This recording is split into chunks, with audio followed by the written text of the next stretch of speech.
Hey guys, and welcome to Vegan Beauty Girl. Today we are going to be talking about how to get clear skin on your body. Everything is possible to do like at home without breaking the bank, nothing weird and crazy, just a few simple things you can introduce to your routine which will really help you out, and a few little swaps here and there. I'm really excited to get into this video. I've been on a journey for a few years on getting clearer skin all over, particularly with my arms. I used to struggle a lot with like red bumps on my arms, and also when it comes to hair removal I can really struggle with getting irritated skin. So I've got a few tips and tricks particularly focused around those areas of issues because that's what I mostly struggle with. Yeah, I think this is going to be a really helpful video. I'm not saying I've got like 100% clear skin all over head to toe, but I've made dramatic improvements with very simple steps. So I've got about 9 tips I think that we're going to go through, and obviously over here on Vegan Beauty Girl all the products I recommend you guys are going to be vegan and cruelty free, so no worries about that here. Okay, first tip, and this has been one of my most effective tips in having clearer skin, particularly with my arms, is to start using an AHA body cream. I did a makeup campaign earlier this year with Face Theory. When they were sending across all the products, they asked if there was any skincare I wanted to try, so I let them know like my 2 favourites, and I said, oh, I'm also struggling with spots on my body, particularly my arms, so is there anything you can recommend? And they sent across their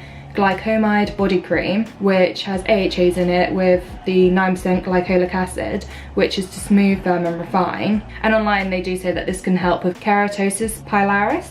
I think I've pronounced that right. I have noticed dramatic improvements since I started using this, like no weird red bumps on my arms. I'm not saying it's like completely clear, but I do get the odd bump, but it's not like the weird red blotchy mess that I used to have up here, which makes me feel so much more comfortable when I'm wearing like short sleeves in the summer. Whereas before, when my skin was really red, blotchy and spotty up here, I felt a bit self-conscious about that. So I love this cream. I do have another brand here that has a body cream with AHAs, and that is the Evolve 360 Smoothing Body Contour. This one's 100% natural, 29% organic. So yeah, this one might also be worth checking out. I'm a big fan of Face Theory and Evolve, but this one has definitely worked better for me. I don't use it all over my body. I don't find that I need to, and also this is a bit expensive. I feel like it's more economical to apply it topically, kind of just in the areas where you need it. I tend to get irritated skin around where I hair remove, so I will use this quite a lot there to exfoliate that area so that when hair follicles come in, they've got a bit more space to breathe and less likely to get like ingrown hairs and irritation. So that's how I recommend using it. Don't use it all over your body or else you'll run out fast. It's also worth noting that if you are using a body cream with AHAs in it, the area you've applied that to will be more sensitive to sun damage, so do wear a broad spectrum SPF if your skin's going to be exposed to the sun where you've used those creams. So please just remember SPF is one of the best things you can do for your skin. Okay, tip number 2 is a quick easy one. We all know it, but I'm just going to reiterate it. Do not pick at your spots if you can avoid it. I know it's very hard to, but yeah, I've definitely had a bad habit before where I will literally pick at like every little bump on my skin. I understand if you've got like some big crazy juicy and grown hair, like you got to have some very good self-restraint to not pick at that, but you know when you're literally just like analysing every part of your skin and picking at every little imperfection, like really work on not doing that. And I noticed incredible improvements to my skin when I really like consciously was banning myself from that. Tip number 3 is to exfoliate regularly. When I say regularly, I think I do this like 2 to 3 times a week, and I mean like a physical exfoliate where you're kind of like buffing off the dead skin, making sure that your skin is very fresh and that there's no dead skin to kind of like pile up and cause spots is a big benefit. I personally love to use an exfoliating mitt. I have like this dry mitt I got from Istanbul actually. I went to a hamam, those are the Turkish baths, and they do this wonderful treatment where they basically wash you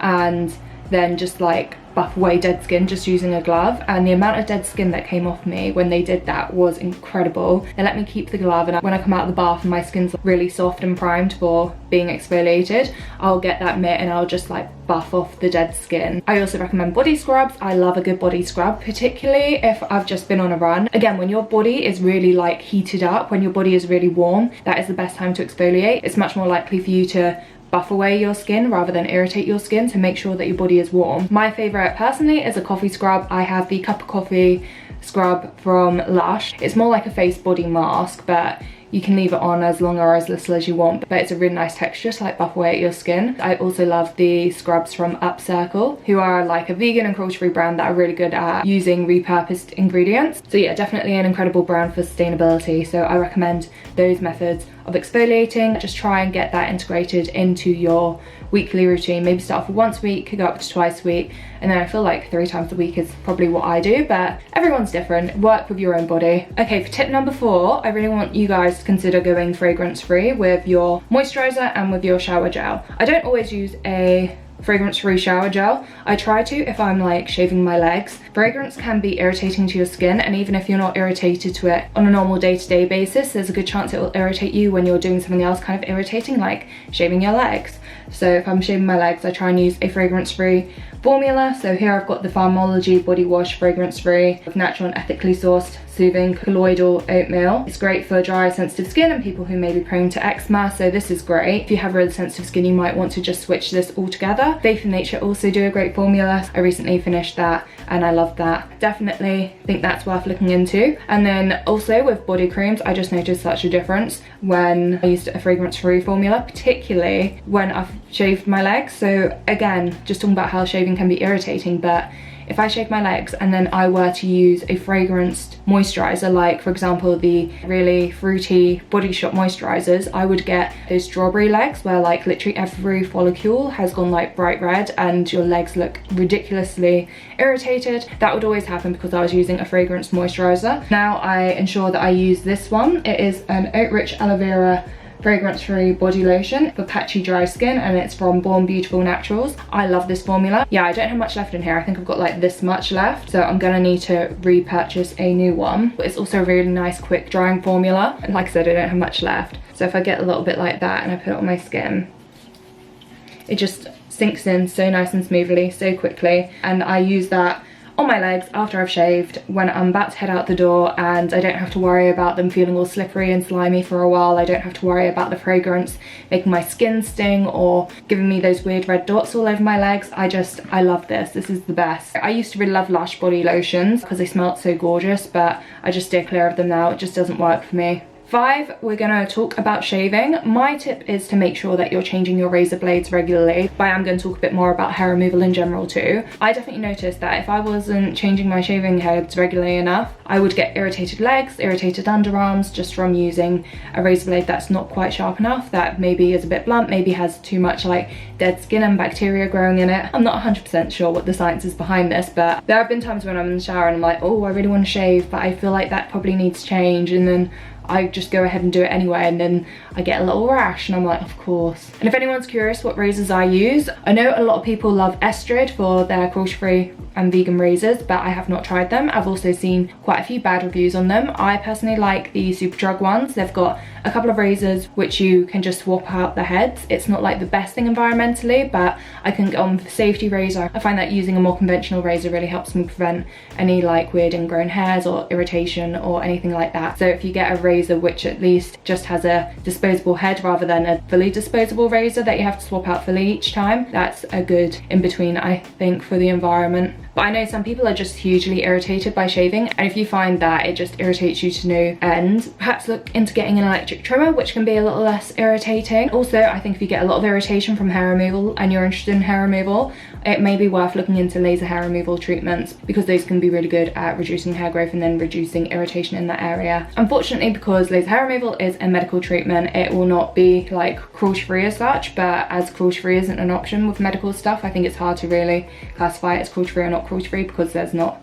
that option. Feel free to make your own decisions up about that one, because it can be quite complicated when the lines blur between cosmetic and medical, but I do sincerely believe, because of all the irritation that can come out of shaving, the discomfort that can come out of having excessive hair, I do sincerely believe it's a medical thing, but each their own there. Okay, and then number 6 is to really look into what bras you wear, especially if you get a lot of spots on your back, like around where the bra line hits. This tip should be particularly helpful for you. But basically, I spent a lot of last year when we were stuck indoors wearing organic cotton bras, the ones from Organic Basics. I was fortunately one of those bloggers that was gifted a few bras from Organic Basics. I love them, by the way. I feel like the quality is incredible. For someone with my boob size, which is a C cup, I really like the triangular bras. I felt like they offer really good support. They made my boobs look great. But then the one with the cutout detail, the bralette, I was a bit foolish to get that. It is not supportive enough at all for my boobs, so I wouldn't really recommend them for someone of my size, but I do think it's a very pretty design and I'm a bit gutted that it doesn't work that great for me. But yeah, anyway, so I've been wearing those pretty much solidly for a year because they're super comfortable as well. And then a few months ago I thought, do you know what, I feel like it'd be nice to start wearing prettier bras again, and I started wearing like normal bras which were kind of pretty, and I was wearing these like every day, and within a few weeks I just noticed I had this huge breakout on my back around where the bra line was. So these were like the standard bras from M&S.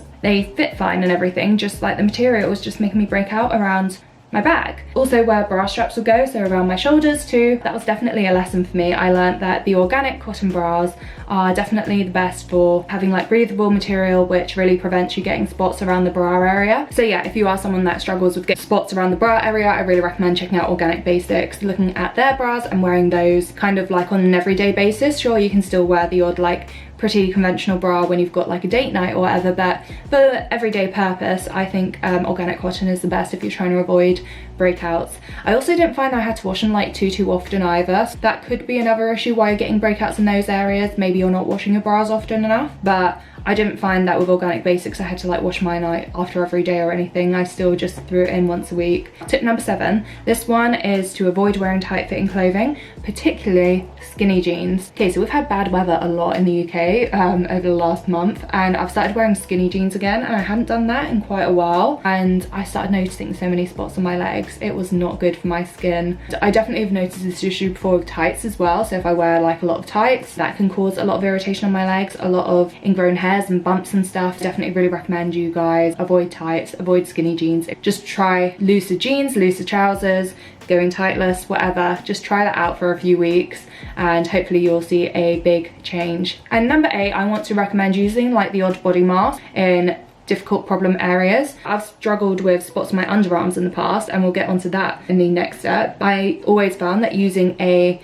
body mask or even a face mask in that area would really help it out. So it is fine to use your face mask, fine to invest in a body mask and just give that little extra treatment to your problem areas depending on what issues you have. So I've definitely done that a few times. It can be a bit awkward, like you have to find the right time to put a face mask on your bum or a body mask on your bum, especially your underarms if you're trying to hold them up a little bit. Yeah, I just think it is a big benefit. I always notice a big improvement when I do give my problem areas that little bit of treatment. So if you do struggle with spots anywhere in particular, this can really be super beneficial. Also, on the tangent of armpits, we have tip number 9. So I recently did a video on this, but I spent too long trying to make natural plastic-free deodorants work for me. So like I'm talking about like balms and putties and stuff like that. The solid deodorants, they just didn't work for me. My skin is just too sensitive on my underarms for that to work. So I like to use the Salt of the Earth deodorant. It's just a nice little spray one. It is vegan, it's cruelty-free, and it's refillable. So it's not like zero waste level of sustainability, but it's not bad. It's better than conventional deodorant, so I'm quite happy with what I'm doing there. And like I say, I've got a whole video that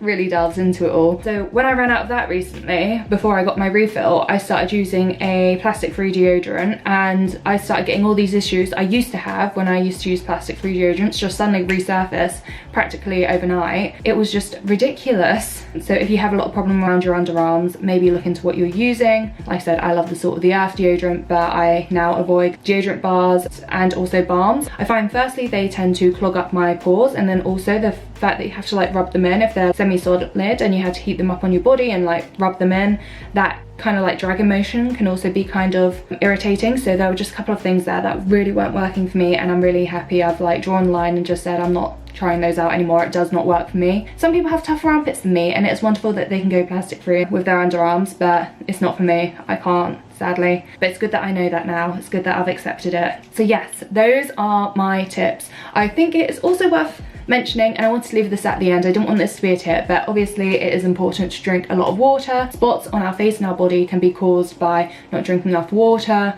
not eating the right foods, not getting enough sleep, being stressed. Like there are so many factors that can influence how your skin looks and how your skin's doing. Like having clean bedding, for example, that's also important. But yeah, really important to remember there are all these other factors that will always weigh in and balance how your skin is doing. Not everything can be solved by buying a product. It is important to always remember that. Fingers crossed all these tips work out really well for you and you see improvements. And if you have any other tips, please do feel free to leave them down below. I would love to hear what everyone else is tips and experiences have been around getting clearer skin on their body, because it does feel so nice, especially with summer coming up when we want to expose a bit more of our skin because it's warm. It's nice to feel confident and comfortable in your skin, and I've definitely been in situations before where I've had like big red bumps on my arms and I've not wanted to wear short sleeves, or I've used a fragrance moisturizer after shaving my legs and then didn't want to go out in a skirt because it just looks so bad. I really hope this helps you all out, and I hope you have your best skin for the summer. Thank you guys so much for watching. I hope you have a lovely day. Thank you so much to my patrons. I really appreciate all the support. I have tiers starting as low as £2 if anyone's interested in joining. You can find me on Instagram, TikTok. I'll leave my details down below. Hit like, hit subscribe. I think I've ticked everything off. Have a lovely day. Thank you guys. Bye.